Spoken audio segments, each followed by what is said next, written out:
All right, now from the border to the bubbly. This problem could ruin your New Year's celebration buzz. I think there's some champagne in the icebox. Why don't you open it while I get dressed? Okay. I don't think I've ever drunk champagne before breakfast before. Whoa! Yeah, an artificial intelligence platform predicts that the New Year's Eve beverage of choice, champagne, well, it could go extinct due to climate change. But is this just the latest skies falling prediction from the climate cult? Doc, I want to come to you first on this. You said that you are an avid champagne drinker. I don't understand I why. look like a glass of champagne right now. So basically what's happening here is that there's specific grapes that are grown in a specific area, region, Champagne in France, and that's what champagne is. But, you know, there are other places they can make sparkling wine. Is champagne champagne just like hoity-toity, like, oh, it's champagne? Yes, it is. It is. But hold on. First of all, this feels a little bit like COVID again, but instead of fact-checking Fauci, I now need to fact-check AI. Champagne does come from a very specific region, the specific grapes. It's a mixture of grapes from a specific region in France called Champagne. Yes, you have Prosecco and sparkling wine, other places from across the world, but champagne is champagne. But let's talk about this. There is actually a champagne shortage on hand right now. It's been here through 2023, and it's going to continue through 2024.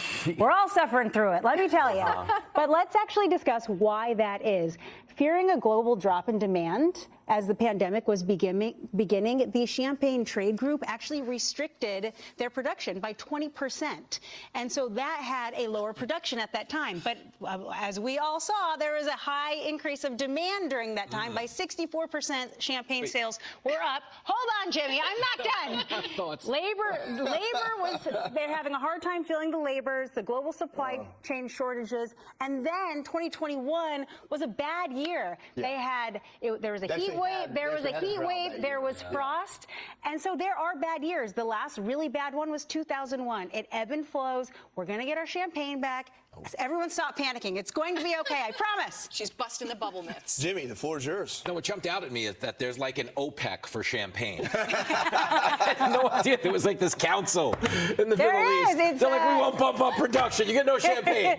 Let me tell you why this is really happening, okay? This is the latest desperate scare tactic to make people care about climate change. Nobody cares, and I'll explain how I know this. The biggest climate bill in the history of all mankind was passed under a different name because they couldn't get it passed, so they called it the Inflation Reduction Act. Because we're like, we want to reduce inflation, and they're like, well, you're in luck, climate change bill. And that's what they gave us. It was a fraud. But they've been trying to find ways to make us care about this issue, but nothing has stuck. We just fact-checked it. Yeah, first they were like, oh, the polar bears are going to drown. We were like, whatever, I'm not changing anything. Then they were like, big storms. We're like, screw you. Now they're like, we're going to run out of booze. We don't care. We're a year away. This time next year, if we're all here on this show, they're going to be like, you know, climate change could end Taylor Swift concerts. They're just going to have to do anything. They might take action on that. They might jump up and do something on that one. Yeah. You're probably right. I get what you're saying. I don't know if champagne is how you get the masses to care about climate change. They're that out of tune to begin with. Molly, what I found interesting about this is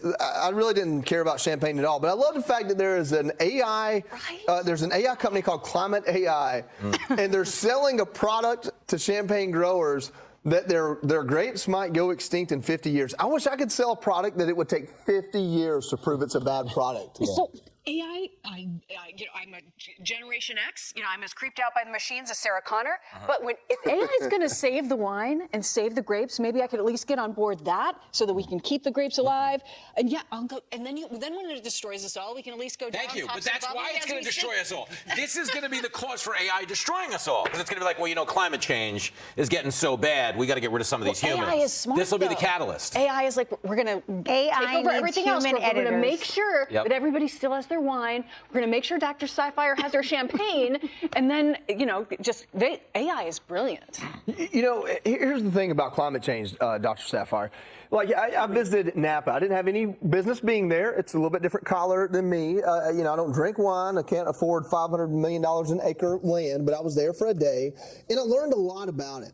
The first thing I learned is that this year was one of the wettest years in that part of California where they grow wine. And because of that, there was a lot more grass. And when that grass died, it made the wildfires worse. And what you learn is that when you take a part of the world that God made and you get rid of the natural foliage and you bring something in, maybe it's us creating the problems and not the climate changing. Wow, that just brought us down a level. So in all reality, so I'm a microbiologist before going to medical school. So I actually studied the fermentation process, the winemaking process, and I find it all incredibly fascinating.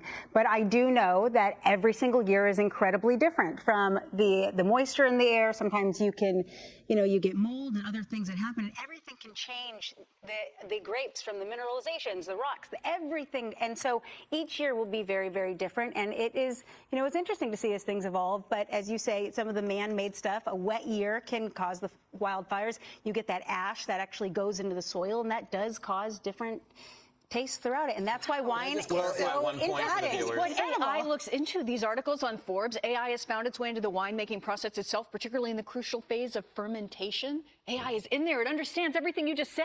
Can I just offer one clarification for the viewer? When Joey said he went to Napa, he was talking about Napa Auto Parts. That's exactly right. Don't let him fool you. He was like, what were you doing in Napa? Listen, I'll show a little bit of white collar here. It sounds like the doc is trying to add sommelier to her resume. I mean, if the shoe fits.